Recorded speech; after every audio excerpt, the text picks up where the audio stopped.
I think that Isagi being the main character made some of us forget this, but Michael Kaiser is the goddamn GOAT.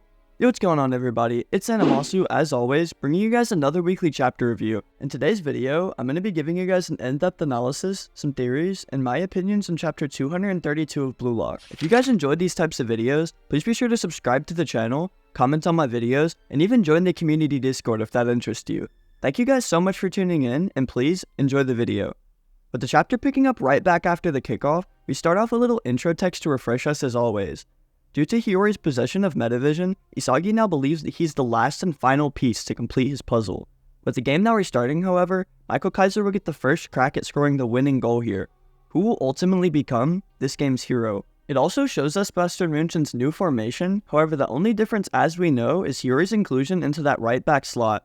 As we then finally see this first kickoff, Michael Kaiser begins to sprint into the midfield, with Alexis Ness just trailing off to his left.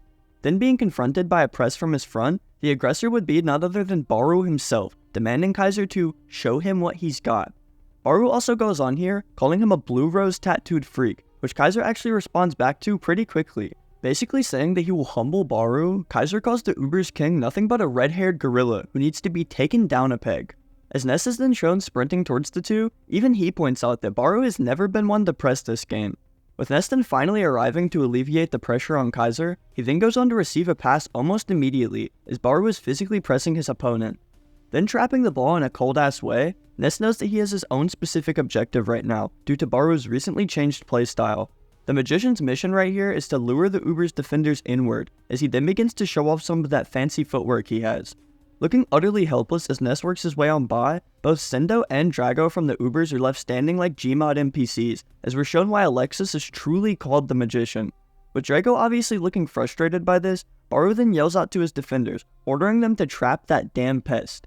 Unfortunately for this pair of players, however, Ness then actually just threads a pass right on by Drago's head, as a finger points in his direction. Attaboy, Ness. With Michael Kaiser then being shown to have trapped and gained possession of the ball, he finally is ready to show Barou who the real king is. Tapping back into his metavision eyes with a sound effect to even indicate it, Kaiser tells Ness to just leave the rest to him. It's not like he was really asking, however, because just look at Ness. I honestly kind of feel bad for him here, as this dude looks just like Speed in a Sidemen charity match. Sprinting aggressively up the field while cooking another defender, Kaiser is truly taking full advantage of his limited time in order to make his own impact. The Uber's defenders are just screaming out about watching Kaiser's run down the middle, avoiding letting him shoot, and we also see Grim calling for a pass for some reason. Ignoring that random though anyways, Kaiser's lit up metavision eyes are then shown close up, as he just needs to find it. I'll force it open. Yoichi's over there. Aim for it. I only need a ball width of space.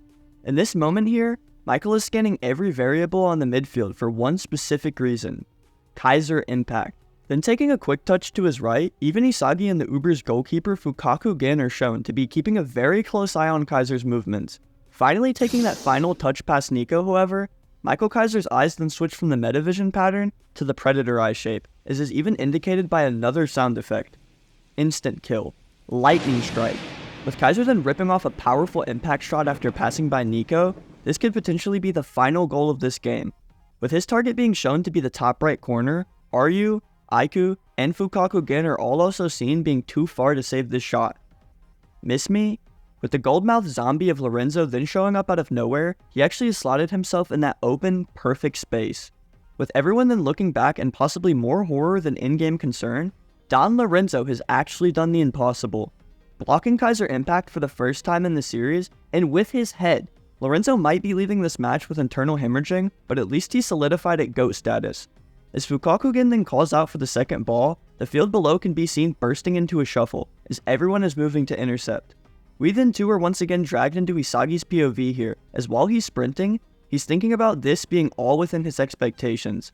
All that now is on Isagi's mind is reaching this loose ball before anyone else can, so that he can let this direct shot fly, loud and true. Unfortunately for him though, Oliver Aiku once again appears right in the airspace above him, as he then headers the ball straight away. Flexing his metavision prowess once again this match, Aiku mockingly tells Isagi that he's not the only one with this anymore. Basically, he tells Isagi that bro is not special. With none other than Hiori then actually being shown, an Uber's defender is being held off from his left, as the loose ball then bounces their way. Successfully trapping the ball while holding off his man, Hiori snaps back at Aiku, telling him that he's not special either for having metavision. We're seeing the game just fine.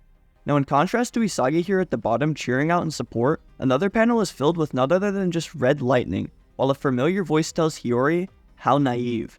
Barou then actually arrives from Hiori's left side while physically pressing him, which actually does catch our cyan-haired homie off guard. Then also calling him a bench-warming scrub, Barou is just really out here beefing with the most wholesome members of Blue Lock. I guess nobody's safe. With Hiori just shown to be surprised and preoccupied with Barou's physical pressing, Nico then appears to be sprinting towards the two. Nabbing the ball off of Hiori while seemingly flying by, Nico points out Barou's additional help on defense is making their job a hell of a lot easier. With Nico then even joking about how pleasant the working environment is, Isagi Yoichi is then also shown worrying about their current situation. It's unbelievable in his mind that Barou would willingly go and do the dirty work by playing his own defense from the very front. While definitely surprising from a personality and playstyle view, Barou's physicality is actually perfect for this anyway, so Nico really meant it when he said that it helps. Going back to Isagi, he points out that Barou's actions were unthinkable until exactly right now, pushing their decision making back one step slower. While thinking of Lorenzo, Aiku, and Ryu, Isagi realizes that their situation isn't quite as bad, due to them just having to play off of this rogue king and adapt. Unlike these servants, however, Isagi knows the one true fact of this field here, being that Barou's loyalty is only to himself, and not one other player. A perfect union where a king combines forces, with a flawlessly designed army, allowing him to pursue his glory. While chasing after Barou from behind, this is exactly what Isagi summarizes the Uber's playstyle as, which disgusts him.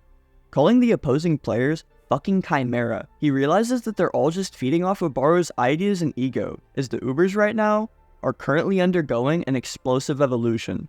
With Nico, Sendo, and another Ubers player being shown working their way up the field, this quote here actually does confirm that this chapter's title was in reference to the whole team of Ubers' evolution in response to Barou. Nico is even messing with Barou by saying that his double nutmeg shot will be impossible to pull off again, while asking what his Royal Highness would like them to do. Now Lorenzo too is even shown to be running alongside Barou, while saying that the Ubers are totally Uberous right now. Yeah, don't let me ever hear that out of your mouth, Lorenzo, again. Anyways, asking Barou what they'll now do, their king yells out for everyone to just shut their damn mouths and work, as he's now gonna wrap up this hat trick with another Galazo. Screaming out for everyone to hear, Barou confidently exclaims that he's using the Neo Egoist League here to showcase the true fact of him being the best player in the world. Now with a sharp contrast to Barou's thoughts right now, Hiori is then also shown to be sprinting forward while a bit worried, as this level of football is different than he has ever seen. As passes are being rotated between the Ubers players, Hiori has to admit here that the Italy's team is truly amazing. At this moment, the Ubers' movements are too fast and precise for even Hiori to read, as he hasn't even yet truly gotten into the game. With a concerned look washing over his face, Hiori finally realizes the difficulty of playing on a world stage. Are you telling me that Isagi-kun has been constantly aiming for the goal while fighting through all of these monsters? Not just them, but even Michael Kaiser and Barou. Finally realizing the true amount of passion and effort that Isagi and everyone else has been putting in, Hiori is just simply surprised. How do these guys score goals at this level? Hanging his head down for just a second though, Hiori goes on to ask what this place even is, as everyone here is a twisted psycho. I fucking love it. While continuing to sprint up the field, Hiori's eyes then completely black out as it finally happens. Concentrating on his specific one or task, Hiori has begun his downward spiral into the flow state, just moments after stepping onto the pitch. With Isagi then screaming out for Hiori to come on, Hiori's eyes too even begin to radiate with aura, as this is the first time in his life he's experienced this kind of football. Just seconds after stepping onto the pitch, Hiori has now experienced the intensity that emanates from the world stage. As the egoist in him begins to roar in delight, Hiori has finally submerged himself into this game, ready to carve out a new destiny. With that being the end of this week's chapter 232, we're only left with one thing as we patiently wait for next week's chapter. With 233's title being revealed as keys, you guys already know the drill on what to do. If you have any theories or ideas at all and would like to potentially be in one of my next videos, make sure to comment those thoughts down below on the video. I should have my theory video on 233 up sometime around Thursday, so make sure to stay tuned for that as well. As always, I just want to thank you guys so much for tuning in and supporting the channel. If you'd like to see more high quality content like this, please be sure to check that you're subscribed to the channel, commenting on my videos, anything like that really helps me out. Thank you all so much again for watching, and please have an amazing day.